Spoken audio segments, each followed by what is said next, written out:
তোদের নাহি লাজ গোড়া কেটে মাথায় ঢালো পানি তোদের চিনি আর কতকাল করবি রে শয়তানি। মুনাফিকদের স্বভাব হলো ইসলাম নামের গাছের গোড়া কেটে মাথায় পানি ঢালে। ওরা বলে আমরা ইসলামের পক্ষে আছি, ইসলামের পক্ষে কাজ করতে চাই। সকালবেলা বলে কোরআনের মাহফিল চলবে, আমি আসি। সন্ধ্যাবেলা থানায় টেলিফোন দিয়ে বলে যে বাবাই হোক মাহফিলটা বন্ধ করে দাও। কথা কয় না কে? জনগণের চাপে পড়ে বলে আসি, আবার বলে না কোরআন যদি পাবলিক বোঝে তো আমার ওই নেতৃত্ব কর্তৃত্ব থাকবে না। কথা কয় না কে? কোরআন যদি জাতির মানুষ সবাই বুঝতো, বিশ্বাস করেন এদেশ অনেক আগেই কোরআনের সমাজ কায়েম হতো। এদেশে অনেক আগে কোরআনের সমাজ কায়েম হতো। কথা বলে ঠিক কিনা? আমরা কোরআন বুঝি না, এই জন্য সমস্যা। চলেন, কষ্ট হচ্ছে মনে হয়। এই জন্য মুনাফিকদের চেনা বড় কঠিন। ওরা নিজের রাস্তা, নিজের পথ ক্লিয়ার করার জন্য নিজের হাতে রাতের আধারে মার্ডার করে, হত্যা করে, আবার সকালবেলা ফুলের মালা নিয়ে যায় শোক প্রকাশ করে বলে বড় ভালো লোক ছিল।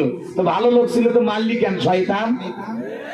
কতক্ষণ লাগে মনে রাখবেন, বৌদ্ধদের ভিতর থেকে মুনাফিকের জন্ম হয় না, খ্রিস্টানদের ভিতর থেকে মুনাফিকের জন্ম হয় না, হিন্দুদের ভিতর থেকে মুনাফিকের জন্ম হয় না। মুনাফিকের জন্ম হয় মুসলমানের ভিতর থেকে। কথা বলে ঠিক কিনা? অমুসলিমের দ্বারা ইসলাম যতটা ক্ষতিগ্রস্ত হয়, নামধারী মুনাফিক মার্কা মুসলমানের দ্বারা ইসলাম সবচাইতে বেশি ক্ষতিগ্রস্ত হয়। এদেরকে চেনা বড় কঠিন হয়, কারণ আমাদের সাথেই থাকে, বোঝাই যায় না। কথা কথা তবে সিরাজগঞ্জে নাই, ওটা ভারতের কথা বলতেছি, এদেশে নাই, বাদ দেন। তাহলে এদিকে খেয়াল করেন, আজকে আমি মুনাফিকদেরকে নিয়ে আলোচনা করব না, আমি কাফেরদেরকে নিয়ে আলোচনা করব না, আমি আলোচনা করব আল্লাহর ভিআইপি মুমিন বান্দাদেরকে নিয়ে। বলুন সুবহানাল্লাহ। তাহলে একটু জবান ছেড়ে সবাই আমার সাথে পড়ুন, আউযু বিল্লাহি মিনাশ শাইতানির রাজিম, বিসমিল্লাহির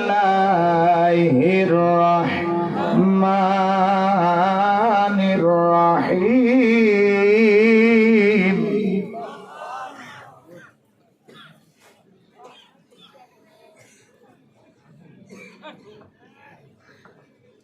বিতাড়িত মুরতাদ শয়তানের কাছ থেকে আল্লাহ পাকের কাছে আশ্রয় প্রার্থনা চাচ্ছি। পরম করুণাময় সিং দয়ালু আল্লাহ তাআলার নামে শুরু করছি।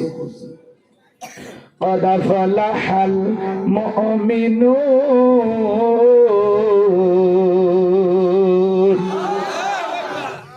যে কোনো আয়াত বা সূরা তাফসীর করতে হলে কোন প্রেক্ষাপটে, কোন সময় রাসূলের উপরে সে আয়াতটি বা সূরাটি নাজিল হয়েছে, সেই নাজিলের শানে নজুল বলার দরকার আছে না?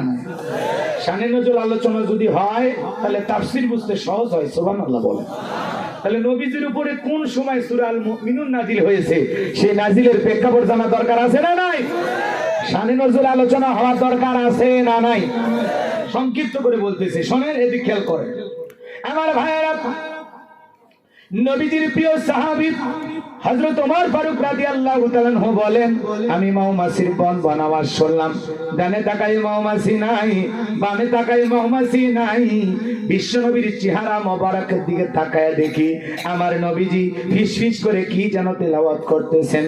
হযরত ওমর ফারুক ডেকে বলেন, আমার বোঝার বাকি রইল না, নবীজির উপরে আসমান থেকে কোরআনুল কারীম নাজিল হচ্ছে আর বিশ্ব নবী কোরআনুল কারীম রিসিভ করতেছেন। বলুন সুবহানাল্লাহ।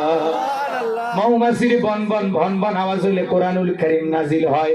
দপ্তরি ছুটির ঘন্টাই বাড়ি মারে, টন টন আওয়াজ হইলে কোরআনুল কারীম নাজিল হয়। নবীজি যখন ঘোড়ার উপরে থাকতেন, ওই সময় যদি কোরআনুল কারীম নাজিল হইতো, ওহির ভারে ঘোড়ার পাগুলো বালুর ভিতরে ডেবে যেত। বলেন আল্লাহু আকবার। নবীজি উটের উপরে থাকলে ওই সময় যদি নবীজির উপরে কোরআনুল কারীম নাজিল হইতো, ওহির ভারে উটের মাথা জমিনের সঙ্গে লেগে যেত। কয়েকটা পদ্ধতিতে নবীজির উপরে কোরআনুল কারীম নাজিল হইতো। বলতে গেলে লম্বা সময় হবে, এত সময় আমার হাতে নাই। সংক্ষিপ্ত করা হলো, দীর্ঘ 23টি বছরে নবীজির উপরে কোরআনুল কারীম নাজিল হয়েছে। জীবনের প্রথম কোরআনুল কারীম রিসিভ করতে গিয়ে নবীজির শরীর মোবারকে জ্বর পর্যন্ত এসেছিল। কথা বলেন ঠিক কিনা? 23টি বছরে নবীজির উপরে কুরআনুল কারীম নাজিল হয়েছে। আজকে ইমদাদিয়া লাইব্রেরি 200 টাকা 300 টাকার বিনিময়ে কাগজ কাগজের তৈরি করা এই কোরআনটা ছাপায়া ছাপায়া আপনার আমার বাড়িতে পৌঁছায়া দিয়েছে।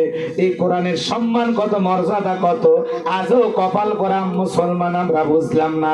কথা বলেন ঠিক কিনা?